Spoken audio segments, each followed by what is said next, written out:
Yerushalmi Kilayim. We are up to Daf Yud, which is Sheni Halacha Hey. Now we're talking about types of sowing practices where you are allowed to sow different seeds near each other without a gap. So let's see what we've got. Haya Rosh Tarchit. So you imagine you have an edge of a field of wheat in the shape of a triangle. Right, which is, we're calling it a Rosh Tor, the shape of a triangle. And Tor actually is a woman's ornament, which is triangular. But Torah Zahav Naselach, we have a pasuk in the Shir Hashirim. Okay, so here it means you've got a triangle of one crop going in a direction at a corner, at an angle into another field, at a corner. Okay, so that's how some learn. Some land is like a big rectangle shape protruding into another field. Some land is a sort of a jagged edge protruding into another field. They're different opinions. So Haya Rosh Tarchitim, Benichnas B'Torah Shel So'erim, and this protrusion, this triangle, is coming out from one field and going into a barley field. Okay, so now. Some say it's actually touching the barley field. It's actually quite close to it. It's really close to it. Some say no, there's still various gaps and so on. Alright. Mutter. Then it is permitted, and it's not a problem of Kilayim. Why is that? Because you've got this angular shape coming out, it looks like that is the edge of the wheat field. It doesn't appear that the wheat was actually sown in a barley field. It actually appears as that is the end, that's the edge of the wheat field. Right? So they are separate fields, each min is noticeable on its own, they're not mixed together. You can't have things growing when they appear mixed, but when they appear separate, then it's permitted. Okay? Let's carry on. Another situation, we are allowed to sow various seeds, one next to the other without a gap. Shalai chitim, if your field was wheat, the shachaveroi benache, and your friend's field was another type of species. Mutter, lismachla, you're allowed to have your field go right up to your friend's field. Ma'isa min, of the seed, so you can put next to your friend's field seeds, ma'isa hamin, from that which is in your friend's field. So you can put next to his field the species of what he has at the edge of your field. Even though you're now sowing another type next to the wheat in your field. So he has barley, you have wheat, and you put right at your edge, you put some barley. So again, it looks like it's part of your friend's field, because he's growing the barley. Alright? So usually, he says here, when you have two fields of different people, each one can sow what they want and put them next to each other. It's not a problem with Kilayim. Right? It says, Sadacha, your field, you mustn't sow Kilayim. It's only in your field. Right? But here, you're allowed to sow in your field, next to your wheat, seeds from your friend's field, that species, even though you're now sowing barley next to your wheat inside your field. Because again, the barley that's sown next to your friend's field, it appears like it's part of his field. Okay? And again, it doesn't appear as a mixture, as it were, but it's more an extension of his field. Let's carry on. Mutter this one, right? Okay. Shalai chitim, chitim. If let's say your field was wheat and your friend's field was wheat, mutter lismachla, you're allowed to put next to your friend's field, at the edge of your field, telem shel pishton, one row of flax. V'loi telem shel minache, but not a row of anything else. So if you're putting, this will be a separate row of flax that you're putting there. Okay? Usually you shouldn't have another min between the fields unless you sort of distance it from your field. You don't necessarily have to distance it from your friend's field, okay? But there are these exceptions here. You're allowed to sow one row of flaxseed between the two fields without distancing it. We'll see the reasons more later on. Why it's allowed. Okay, only at the edge of the field you're allowed to do it, not in the middle of the field. And this is, he says, even if you're doing this in a field which is not next to your friend's field, you're allowed to sow a row of flaxseed in your wheat field if you're doing it at the edge of your field. Okay, it's more, the flaxseed is there to test the ground, primarily. Rosh Shimon said you're allowed to have a row of flaxseed between the two fields, whether it's flaxseed, or any other type as well. What? Space. What about space? It's one furrow. No, so this furrow is allowed to be, one row is allowed to be flaxseed in between the fields. Rabbi Yosef, not only at the edge, but after there, even in the middle of your field. Mutter livdot, you're allowed to check the ground if it's fitting to grow flaxseed, but telem shall pishton, by making one row of flaxseed. So Rabbi Yosef, he says, holds like the Tanakh. You can have one row of flaxseed, but he says you're allowed to do it only if your intention is to test the ground, if it's fitting to grow flaxseed.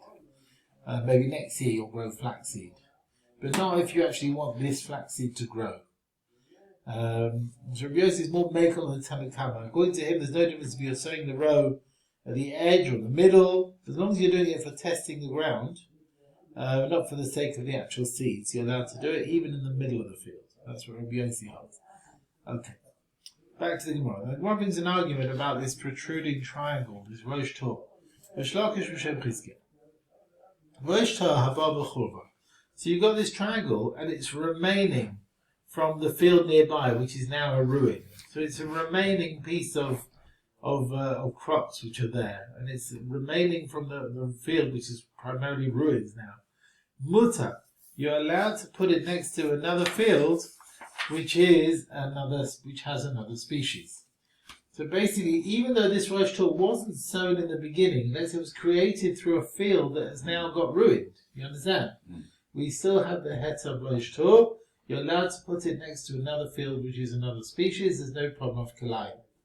Right? And even though you didn't make the field in the beginning in the shape of the Rosh Tor sticking out, basically you made a normal field and that's now destroyed.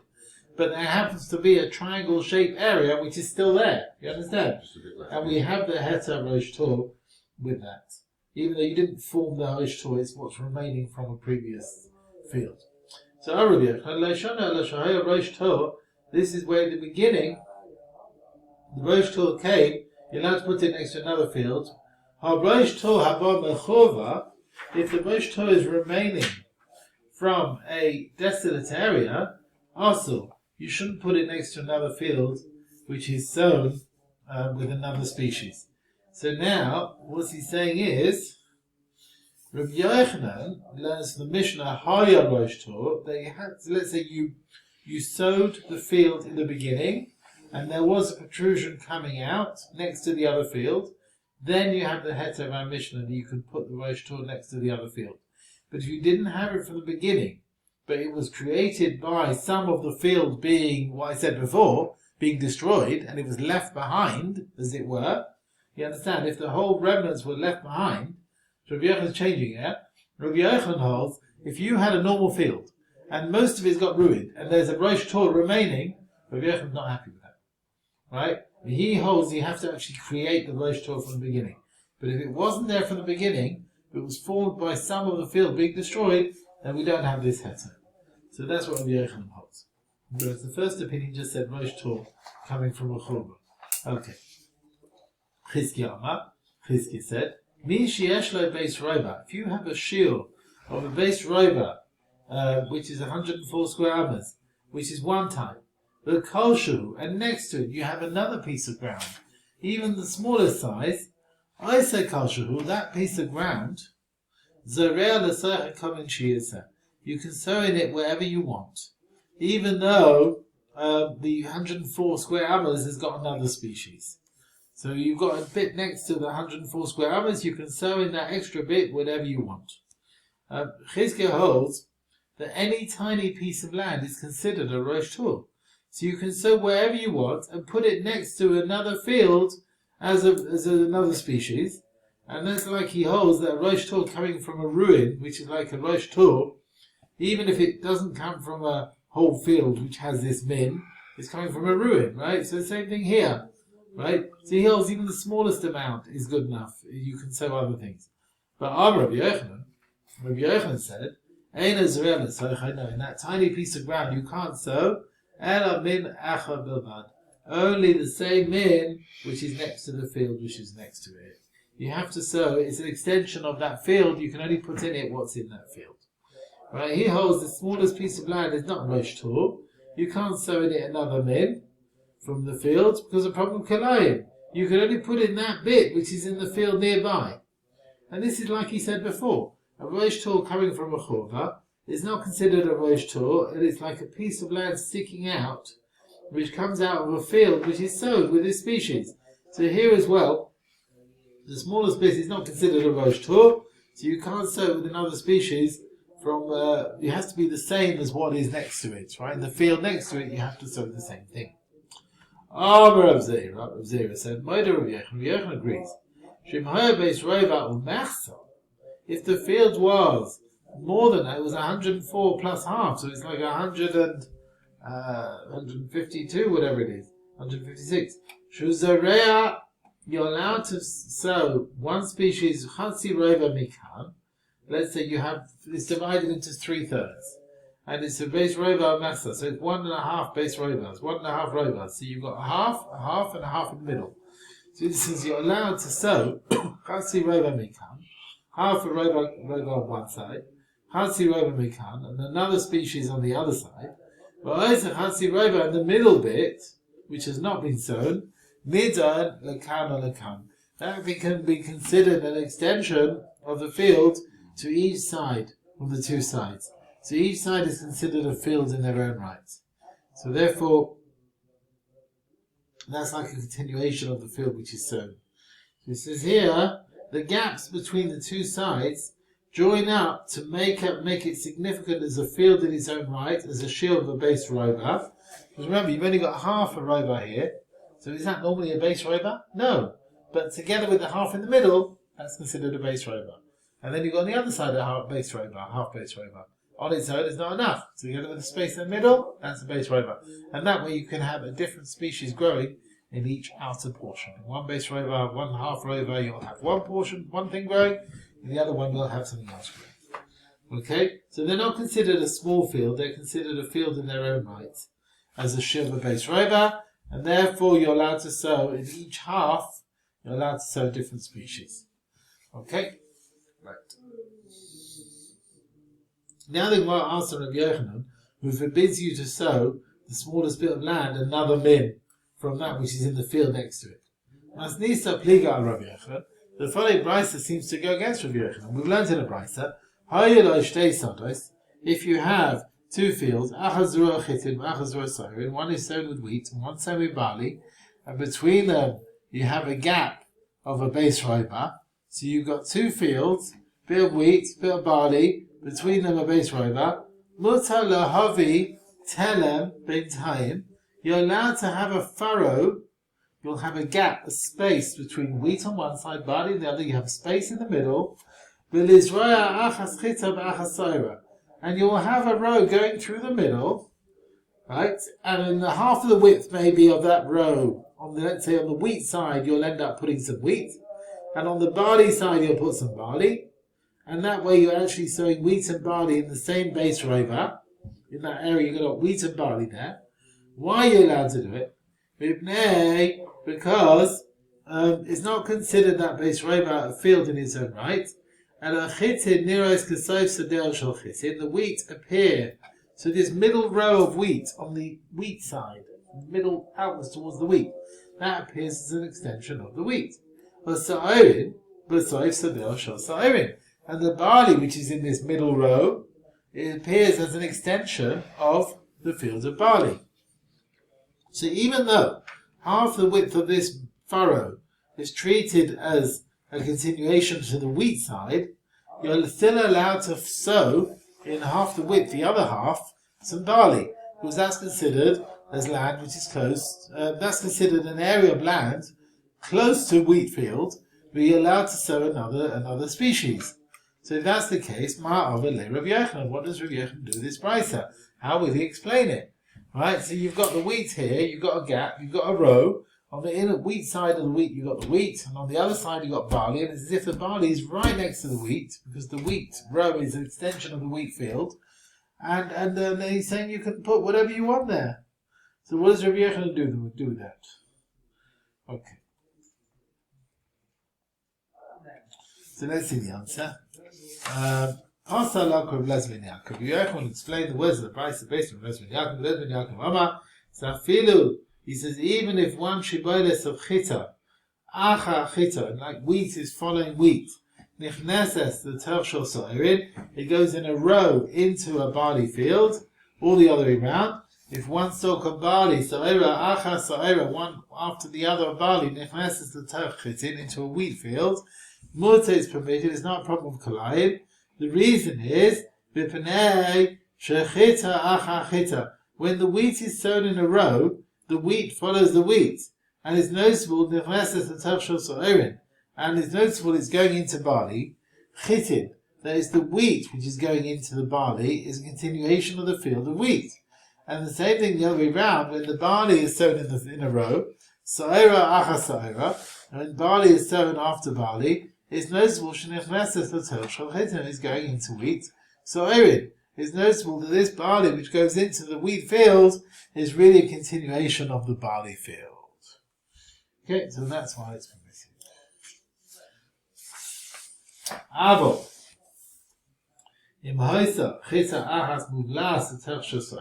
one, let's say one shiviles, one stalk of wheat, happened to be absorbed inside a field of barley, or the other way around, if one shiviles of barley was muvlas b'shal chitin, was swallowed into a field of wheat, hareza also, then it's forbidden. It's not a shura which is coming out from the sown field. It's one wheat, one barley, apart from just on its own, and they're going into a field which has got other things growing of another type. It's not considered a rosh tor. One happened to be one wheat in a barley field is a problem, right? So that is a problem. Then it will be forbidden. Okay. It says here, one wheat or one barley, they're not coming out of the field with Zerua B'Minan, they're not considered Rosh Tor. I'm just reading the notes here. He says you can't put it next to another field which has another species. You're allowed to continue a row of seeds from a field that's already sown, one type, and put it next to another field which has another type. And the reason is because when there's a connection between the rows of the wheat or the barley, you're putting in another field, let's say they're min, they appear as a part of it, they're considered a rosh tor coming from the field, you can put them nearby. But when there's no connection between the wheat and the barley to another field which has their type, they don't look as if they're part of it, it's not considered a rosh tor coming out of the field, you can't put it next to another field which has another species. Okay. Alright, let's carry on. Now, the Gemara comes on to continuation in our Mishnah. It's machlokes tanaim about the heter of sowing a furrow from one type in the middle of another type. So we said in Masechet Shalai, let's say your field was chitin, your field had wheat growing, and the nearby field Shal Chaveroi had chitin, had wheat. So the Tanna Kama allow you to sow at the edge of your field, next to your friend's field, one row of flax seeds. Rabbi Yossi allows you to do it even in the middle of the field if your intention is to check the field if it's fitting to grow flax. Now, what situation are we talking about? Because if we're talking about a case where miscarried lived dying, if the intention is, why is he sowing the flax? Because he wants to check out the ground to see if you can grow flax. Then I feel of perhaps the sadeo, even if he wants to do it in the middle of the field, it should be permitted. Because he's not sowing the flax for the sake of his own growth, he's just checking his field. So why did the Tanna Kama allow you to sow a row only at the edge of the field? And in B'She'elim is covered, if we're talking about a case where he has no intention to sow the flax, just livdike, only to check the ground, and he wants the flax, but he's more checking the ground, yeah? He just wants to check the ground. Then why does the Tanna Kama forbid you to sow other types of species? And then I feel zera pishton also. I mean, why is it flax is okay? He says that even flax should be a problem because it needs for the sake of the flax, it's not really for the sake of testing the ground at all. So the Gemara answers, we're talking about a case where he sows the flax to check the ground if it's fitting to grow flax. Yeah, he's checking the ground. Rabbi Yossi allows you to do a furrow of flaxseed for the sake of checking the ground, because he wasn't worried about Maisai. People will think, oh, you're sowing flax, but you want the flax to grow. But the Tanakama Chashashu, they were worried about Maisai. Maybe people will think you're sowing the flax because you want it to grow.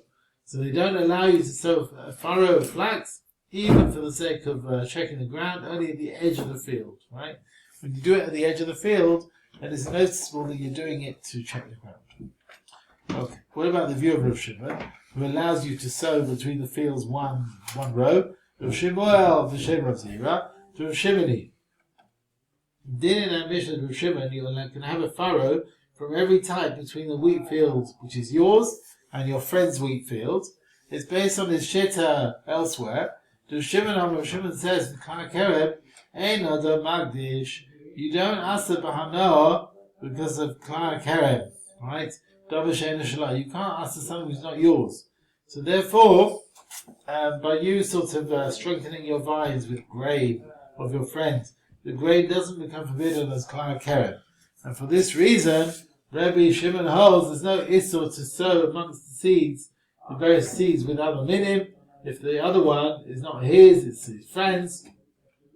And therefore he agrees in our Mishnah, you're allowed to sow a furrow from every type next to the wheat of your friend, and it's not a problem of Kilayim, because then this row is sort of surrounded with wheat, which is not his, but belonging to his friend. Okay. Rav said, we can't forbid on someone to surround a field which is sown with another min from four sides with another type of min. As if let's say the field surrounds it all. So what does this mean? We can't forbid you to surround a field of one min from four sides with another min when the field is not really yours. Let's see what he says here. And he says even if you distance between two types of seeds, it's also that if one min is makif the other one from four sides, it mustn't be chavusha, it mustn't be surrounded with another min from four sides. Okay? When it belongs to someone else, you're allowed to surround it from four sides with another min. Okay. Rav said, Asya the Rav Rav Shimon. The din of Rav is like the view of Shimon, Rav Shimon, just like he said, you can't forbid something not yours. So why is that? Because the two minim here belong to two people, so it can't be answered because of Kilayim. We can't forbid you to surround a field with one min from four sides with another min when the field is not really yours. Basically, what we're saying here, it can't be Kilayim when they're belonging species to two different people. But this in of Rav doesn't really fit in like the Chachamim, who argue on Rav Shimon, and they hold you can't utter the two of your friend, because also two minim that belong to two people, there is a problem of Kilayim. So based on what they're saying, you can't surround a field which is sown in one min with another min. Even though when the field is surrounded, the one surrounded is not his. So this in of Rav is like the view of Rav Shimon. Okay. Let's go on. Now we learned in the earlier Mishnah, you're allowed to sow one row of flaxseed at the edge of your field between your wheat and the friend's wheat. If your kavanah is not for growing this flaxseed, you just want to check the ground if it's fitting to grow flax. So let's see. You shouldn't put next to a field of grain your mustard. You know what they call it there? Safflower and mustard. You shouldn't put safflower and mustard if your intention is to check the ground. You're allowed to put next to next to the vegetables, the field of vegetables, you can put this mustard. If your intention is not for growing the seeds, it's only to check the ground. Now what about various gaps in a field which allow you to sow different minim in 1 year? If you go in your field, an area bald, basically an unploughed area, or mokum near, which is like it's ploughed but it's not sown, you're allowed to sow in that field 2 types of seeds, one on one side and one from the other side. Or logapa, and if you have in the field a wall of stones which are formed, okay, one on top of the other without any mud, you're allowed to sow next to it one min, and from the other side another min. Or derech, if you have in the field a route or path which is made even for people to walk, you're allowed to sow on one side one min and from the other side another min. Or the gerder shul gavaya asara tzvachim, if you have in the field a wall which is at least 10 tzvachim high. Or the charit, or if you have a ditch, right, shul amok asara, which is 10 deep, v'rachav abba, and 4 wide. Or the ilam shul mesech al haaretz, if you have a tree which is covering the ground through its branches, is maybe 10 tvachim high, and the branches are coming right down to a height of less than 3 tvachim on the ground, you're allowed to sow inside the branches another min, and outside another min. Or the selah, and if you have in the field a rock, shul gavayla, which is as tall at least as a sarah, 10 tvachim, v'rachav abba, and wide 4, then you're allowed to sow another type. You're allowed to sow on one side another min, and from the other side another min. So what we said, let's remind ourselves. So yeah, if you have a ditch, whatever it is, or rachav abba, or this, the branches are so heavy, or the cellar, as we said, you can end up having, let's say, one area on one side, one on the other side. Okay. Ein sochim, you shouldn't sow next to a field full of mustard. Ma'o charia morika, it's like a forest safflower. Now we've learned you're not allowed to sow mustard or this other thing next to a field of grain. So this is way to learn the Mishnah. We don't surround a field of grain with mustard and charia. But as far as sowing mustard next to the field of grain to check if it's fitting to grow these things, then you are allowed to do so. Okay. Masechet, now the Gemara brings a brayso actually, which tells you 4 opinions of Tanaim about the issue of surrounding the field with mustard. It says we'll see which Tana holds what. Masechet Rabbi Yehuda. And Mishnah like the view of Yehuda, the Tana we learned in the brayso, Eima kifid chada v'charia. You mustn't sow mustard around a field that has another type of species, even if your intention is just to check the ground.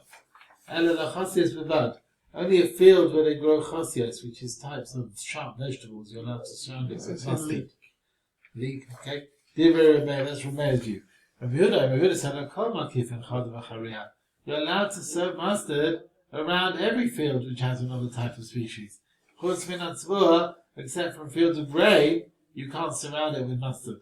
Shimon said, you're allowed to sow mustard around every field which has another type of mint, whether it's vegetables, whether it's grain. He said,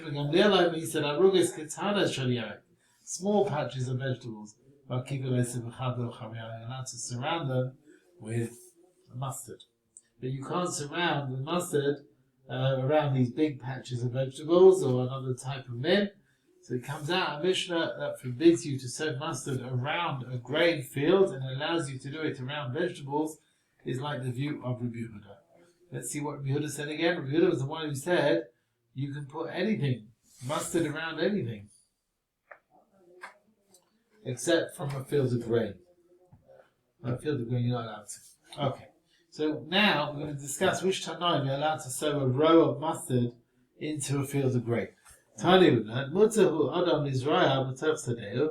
allowed to sow within your field of grain a row of mustard, and you don't have to distance it from the grain. However, you must make the length of the row it must be like the length of a base rover, which is 10.5. On the width of the base rover. So it's going to be 10.5 by, well actually, the width of the row, he says, which is around half an hour, right? 6 tvachim at least, he says. It's going to be so, by 6 tvachim, okay, by half an hour. Amravla, so Loishon, we didn't learn this head to the Bryce to sow the mustard for like 10 amos in your field. Ela b'sadik Kitana in a small field. Having Daila in a big field, loy. You're not also to sow a row without distancing it from the grain. Okay? Ezi Gedola Ezi Kitana. What's considered big, what's considered small? And Yesh Bey, Bad, Levad. If you've got branches between the edges of the fields as a sign, let's say like the width by the breadth, Beis Reva, and that is 10.5 amos, then Zui Gedola, that's a big field. There's no heter of the Bryson. In Lav, if there are branches of less than the length of the base row, but less than 10 amos, Zui Kitana, that's a small field. Okay? So in a grain field, the Bryce allows you to have a row of mustard a length of 10.5 amos. In that situation, the row sort of sticks out and it goes beyond the borders of the field. It's like a Rosh Tor coming from another min. You can put it next to a field which is sown of another type. Now, I want to ask on this. Less hadopik, Rabbi Yochanan. Surely this price goes against Rabbi Yochanan. He said, Rosh Tor haba me'churba, from a field, a Rosh Tor coming from a field which is desolate. Also, you can't put it next to another field which has another min. Now, Bryce says you're allowed to sow rows of mustard into your grain field because it's like a Rosh Tor, even though it's not coming from another field. So what answers Tamar, the dinner of Yochanan, about Rosh Tor, right? It is, it's coming from a field which was a ruin, right? So here, therefore, 1 second, you can't put it next to another field with a Rosh Tor if it's ruin, if it's made from seeds, grains, whatever, pulses. Whereas here the Bryce is talking about Rosh Tor made of mustard. It's more, 1 second. Yeah, and it's got din-like vegetables. So Alpha Gav Rav Yochanan Pali, Rav Yochanan argues on those. He asks you to put Rosh Tor from a field which was ruined with a Rosh Tor made of seeds, right? He agrees if you want to put it next to another field, that the Rosh Tor is not coming inside a big field, but it's coming on the edge. Nevertheless, it's not, what does he say? It's not coming out of a big field. It's just more at the edge. You're allowed to put it next to another field. Okay. I think we will stop here, aren't we, sir?